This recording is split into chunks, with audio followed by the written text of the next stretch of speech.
Taylor about the flex. Hello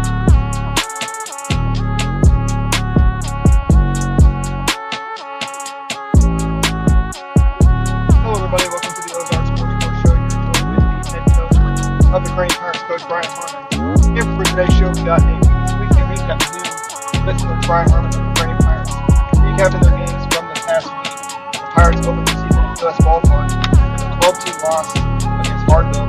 They got another loss to Silo, Oklahoma, number 2 in the state of Oklahoma, falling to them by a score of 16-2. Pirates got win number 1 on the season when they took on Licking. They defeated Licking by a score of 10-4. Pirates came home and they took on Wheaton and they 10-run Wheaton by a score of 16-6. And the Pirates got another win to make it a 3-2 record when they defeated the Portland Eagles by a score of 5-2. So, Coach Harmon, what was the objective that you had going into those opening games that you had from last week into this week? Well, we came in this season wanting to build on what we missed out on last spring, and once we get rolling, we feel like we've got a good group of kids that can hit the ball well, and our defense will come together. We're shorthanded on pitching right now with a couple of injuries, but some guys have stepped up, and that's been huge for us, especially in a 4-game and 3-day stretch that we're in the middle of right now. And just going in, we wanted to get off to a decent start. Last year we started 1-2 on the first weekend and did the same this year, but faced some very tough pitching the first 2 games, and I think that'll only make us better. Tough pitching will make you better. So what were the advantages that you saw from the games with Hartville, Silo, Oklahoma, Wheaton, and Portland, and Licking too? All right. The Hartville came out, and we knew that we'd see their good left-handed pitcher, and we did.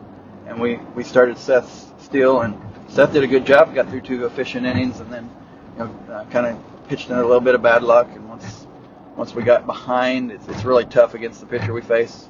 If we can keep it low scoring and close, then we can hope we can outlast him and maybe score off their bullpen.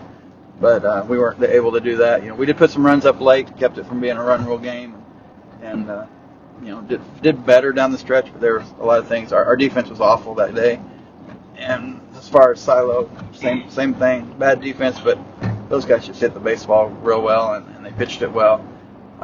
They knew that of the other teams there that we had the best. They felt like we had the best number 1 pitcher, so they thought they might see Isaiah. With him not able to pitch, they decided, they still didn't know who would pitch for us, so they set their pitching rotation up with their ace on the mound, and he's a true ace. Really good pitcher. Really good pitcher, Isaiah Smith. You guys were without Isaiah Smith last weekend, but you have Isaiah Smith back. He's a DH for this Crane team. So what were the disadvantages that you saw from the games against Hartville, Silo, Oklahoma, Licking, Wheaton, and Portland? Well, like I said earlier, the first 2 games our defense was just awful. And even in the Licking game, the one that we won, our defense was still not where we wanted to be. And then last night against Wheaton, it was better, but still not there. And then tonight, I felt that the Portland game, I felt that's probably the best defensive game we've had so far this year. The best defensive game you guys had so far this year was against Portland, but it's still early into the season. And so now you guys are going to take on Wobblers and Morrisville. So what is it going to be to correct what's going to happen when you guys take on Morrisville and Wobblers tomorrow? Well, they're 2 very good opponents. If we don't clean it up defensively, we're going to have a tough time with them. Really doesn't matter how our pitching is if we don't hit the ball. And tonight against Portland, we did not hit the ball for 5 innings, and finally in the 6th we had a lot better approach, the approach that we felt like we should have had throughout. Once we got things rolling, we were able to take that lead back. And like I told my guys, if you want to be a great team, sometimes you have to win some games when you don't play well, and I felt like that was the case tonight. And hats off to Portland. I say we didn't play well, but it was because of them. They made us look like we weren't playing well, and that their starting pitcher kept us off balance and did a great job with us. And once we finally got past him, we were able to put some things together. But it was excellent effort by them. But I just feel like with Woblo and Morrisville, we're going to have to play tighter defense, and we're going to have to get a better approach at the play.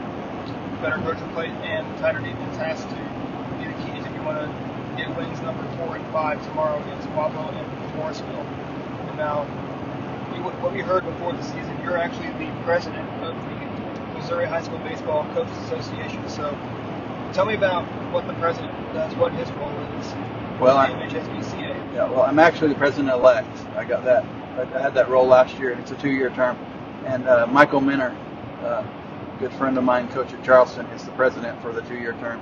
But by being president-elect, his term ends next July, and then I become the president for 2 years. So really what it entails is just some leadership within our organization, and Michael does a great job, and Ben Bear from Blue Springs did a great job before him. And when we have executive meetings, the president's the one that keeps the meeting on track and follows the agenda.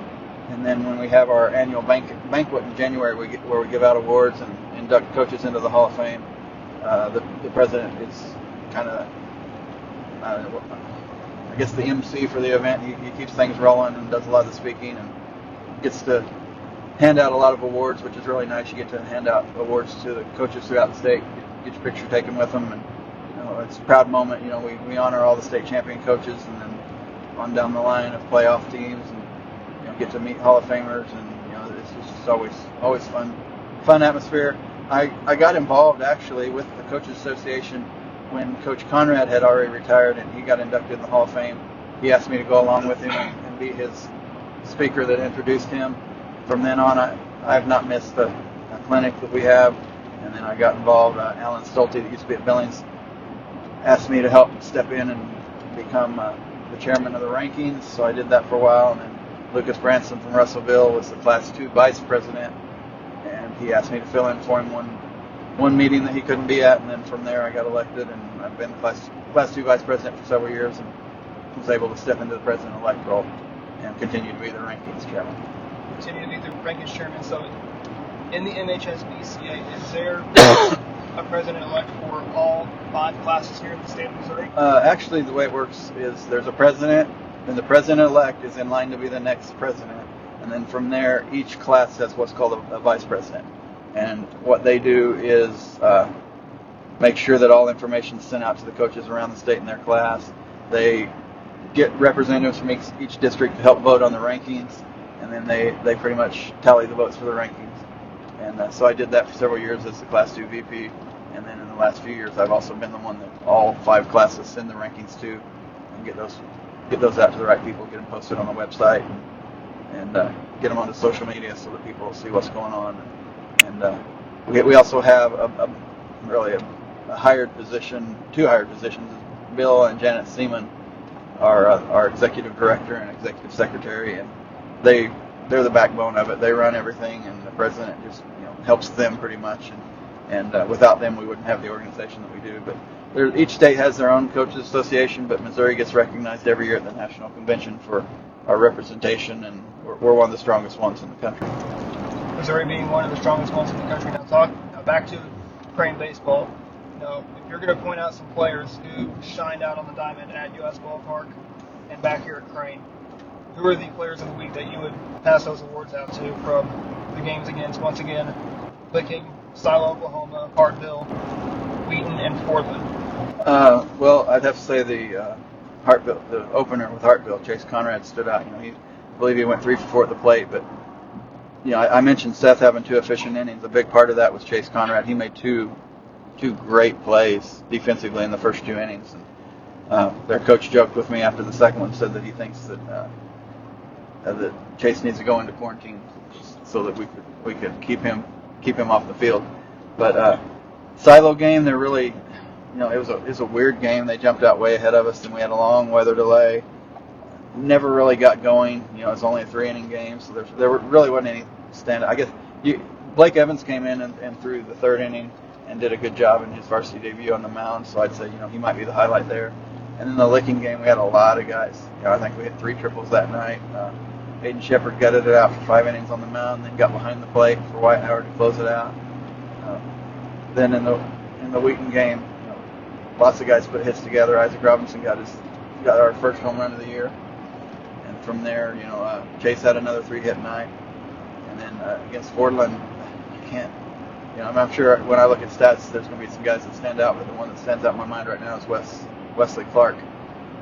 We had no intention of Wes throwing tonight, but we had intentions of keeping our pitchers under 30 pitches so they're available tomorrow. And Seth still had a high pitch count the first inning, so he didn't. He got us 2 outs in the second. Really, sometimes the decision just falls in your lap. The guys I thought we might send to warm up when we were hitting in the bottom of the first, they were coming up, or in the bottom of the first. They were coming up to bat, so we really weren't able to warm them up. So I told Coach Martin, I said, take Wes. He's being DH for. Coach Martin came back and said, I think he's ready to go. He threw a couple innings in the JV last night and looked really good. So he came out and gave us a great performance on the mound. He, I believe, 1 run allowed in his 4 innings, or 4 2/3 or whatever. I think the only person more surprised than me that we had to go to Wes was Wes. And when he went to warm up, he took it and had an efficient night, and really first career win on the mound in his first appearance. And I just can't say any more about him. He just did a great job against Fordland, and really the one reason that we stayed in the game and were able to come back in the 6th inning. Just one reason why you guys were able to stay in the game and just come right back to the 6th inning was the man Wesley Clark on the mound tonight.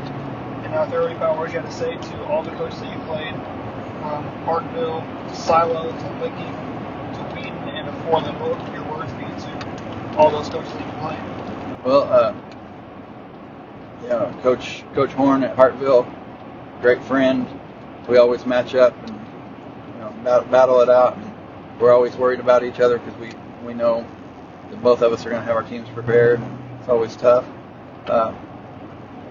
It's the first time we've ever played Silo, and Coach Ballin there, he's just a great guy. Been in it 41 years, 20 plus at Silo. Learned a lot just in visiting with him. A lot about the game right there. Coach Antle, Licking, he's a Hall of Famer. He's actually been he's a past president of our coach association. I've gotten to know him through there. That's the only reason we really play Licking, because the coach association. I was able to meet up with him. It's been beneficial. Wheaton coaches are new. They're young. I don't really know them well, but I feel like they're going to get those guys playing well. And Coach Waterman at Fordland, great job tonight. His kids were ready. I don't do this very often. In fact, very few times in my career. But I went over and asked him if I could say a couple words to his kids after the game, and I just commended them on their effort that they gave tonight and what they did. And they gave us a battle. And they haven't done that in the past years either. Fordland teams in the past, if we put up a couple runs on them, they have been known to kind of fall apart or roll over and put us out ahead of them. But they didn't do that tonight. They gutted it out. And there's a lot of sophomores on that team, so they're going to be good for the next few years. Well, the team's going to be good for the next few years, and that will end today's show for today. We hope you enjoyed our show. We hope you enjoyed us sitting down with the head coach of the Crane Pirates, Coach Bryan Harmon. If you'd like to stay connected with the Crane Pirates through social media, be sure to like them on Facebook. Also follow them on Twitter. Their Twitter is at Crane_Coach. Once again, it's Crane_Coach on Twitter. Also check out their Instagram and their website. Their website is at crane.k12.mo.us. Once again, crane.k12.mo.us. And also check out Misha.org for their schedule. I'll once again mention their schedule. They will be on the road tomorrow, where they'll take on Wheaton and Morrisville up at Morrisville, and then they come back home on Tuesday to take on a conference bowl with Billings. If you'd like to stay connected with Ozarks Sports Pro through our social media, be sure to like us on Facebook, follow us on Twitter, subscribe to our YouTube channel, follow us on Instagram, and check out our website. Our website is ozarksportsreport.wixsite.com/ozarksportsreport. One final time, we want to thank Coach Bryan Harmon for sitting down with us for this week's recap. One final time, I'm Adam Smith from the Ozarks Sports Report saying, have a good day, everybody. Taylor about the flex.